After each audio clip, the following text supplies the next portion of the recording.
Well, it looks like we are the only people joining this meeting today.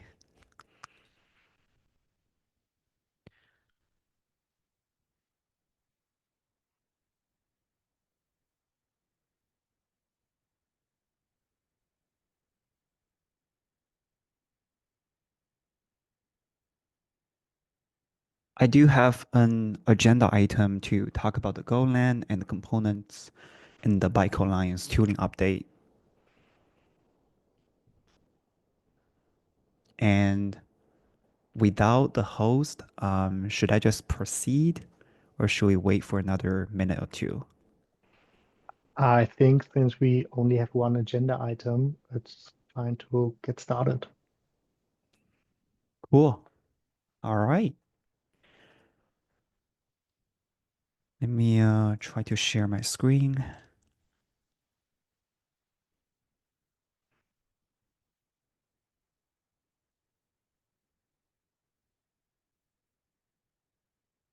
Cool. Hope everyone can see my terminal here. Yes. Yeah. So I just want to give you a quick updates of the Go toolings that the Bike Alliance has been working on since last year. And this is basically a recap of what Randy and I have talked about during Wasm-wg last year at Salt Lake City. So the basic summary of the Go tooling is that Go, the big Go and tiny Go, we have to distinguish these two compilers. And the big Go supports YZ Preview 1 target and it was supported by the big Go communities and it was released, I think, early last year. So you can basically set a Go arc and Go OS to Wasm and WASI, and you can compile your programs into YZ Preview 1. And obviously, we spend a lot of time talking about YZ Preview 2 to support the Go toolings. And early last year, we released TinyGo to support YZ Preview 2. And TinyGo kind of serves as a playground for us to experiment different new features. And we can upstream all of the lessons we learned from TinyGo into the Big Go. So in today's demonstration, I wanted to show you that the Big O YZ Preview 1 target, the Tiny Go YZ Preview 2 target, and I want to talk about some of the underlying technologies that enables it. So first of all, I want to talk about the those like two different targets, and then how do you compile one to the other? For example, how do you compile a Go program into a YZ Preview 1 module or YZ Preview 2 components? So what we have here is a basic add.go program. And what's interesting about this program is that it actually uses the Y0 runtime in the program. So we're going to compile this Go program that embeds a Y0 WebAssembly runtime into a Wasm module and run that into, for example, Wasm time. So if we normally run this program, we can say, hey, go run add.go 79. And basically what this does is to compile the test data add function, which I can show you,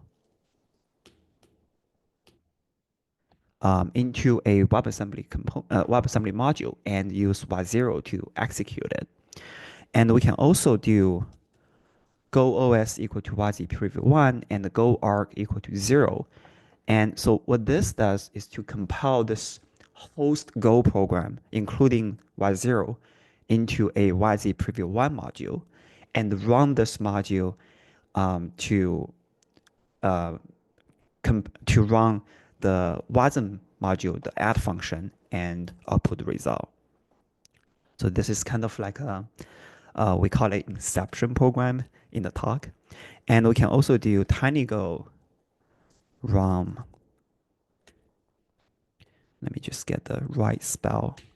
And we can target this to YZ preview 2 and run the same program.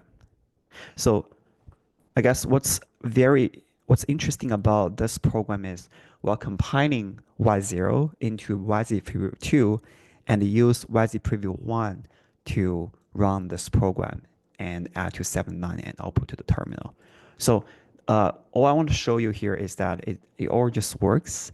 And the WASI Preview 2 target is being supported by TinyGo. And now I want to talk about how we've landed from the beginning to here. So Randy from Fastly has been working on a project called Wasm Tools Go, and it was being renamed to the Go modules, and it currently lives in go.bytecodealliance.org. So you can actually install a CLI called Wasm Go from this path. And once you had that, you will have a Go binding generators that takes a wait and generate the Go component model bindings for your program. So I actually have Wasm Go here. It has a generate program, a generate command that generate Go bindings from the wait, and you can also parse wait. Well, this command serves two purposes. It formats the wait, or it can parse wait from a JSON file or convert a JSON file back to wait. So I can show you that. For example, we have a example here. Let me just show you what this is. This is basically a JSON representation of the wait file from the Rust data structure from Wasm tools. And we can generate the wait file from it. And it looks like that. And it's being nicely formatted. And so given this wait file, we can actually parse that into the generate command. And it will actually generate idiomatic Go programs and in different Go packages corresponding to the package namespace. For example, the package namespace example, aliases, and so it will generate those Go files into this path. And as a Go developer, you can use the generated code just as a library. So this is kind of similar to how people use particle buffers to generate code. And what's significant about this is that the entire standard library in WASI Preview 2 target in TinyGo was generated by Wasm Go for the WASI CLI world. And we do have another project called WASI HTTP Go, and it's using the Wasm Go to generate Go bindings for WASI HTTP, and we upstream that into a SDK. And so what I can show you here is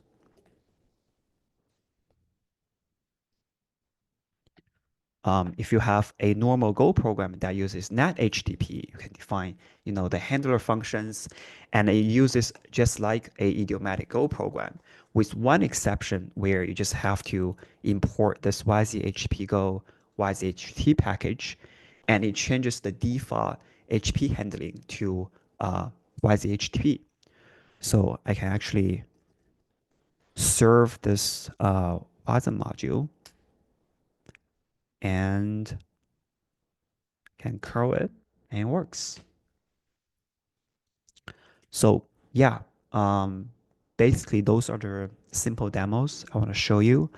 So as of today, you can write any CO programs that compile to a Wasm component using TinyGo YZP2 target, or you can write YZHP programs simply by importing this YZHP Go SDK into your program, and it should work. And that's pretty much it. Do we have any questions?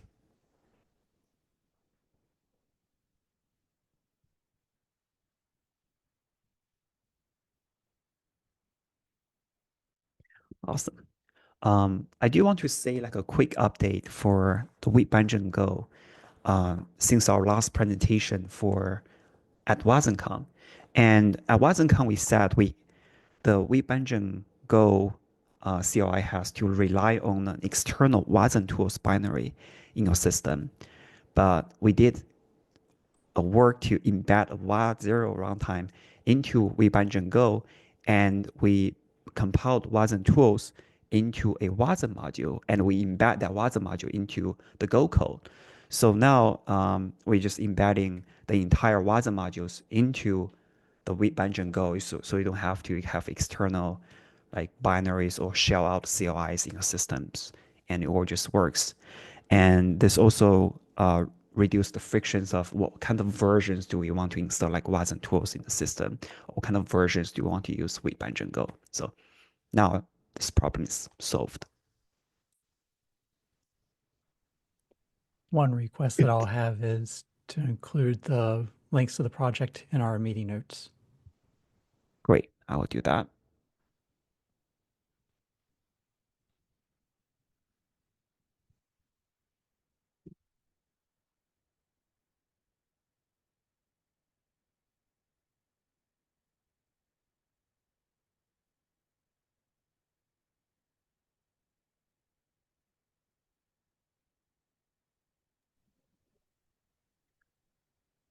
Thank you for the presentation. Do we have any other agenda item?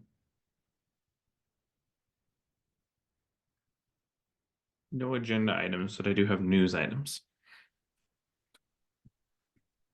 Sounds good. I just wanted to announce, based on everything I saw, at least in the issue, it looks like we now have a new friend inside the Wasm working inside the Wasm CNCF Wasm space. So Spin was accepted in its TOC vote. So I just wanted to call that out, that we're really excited to have yet another Wasm project in there with us. So that's really, really good news. So I just wanted to congratulate them. I don't think anyone who works on Spin is here today, but or well, Joe works a little bit on Spin, but Joe works a little bit on everything. So the I'm just wanted to make sure we announce that and let people know. So congrats to them, and we're excited to have them in the CNCF.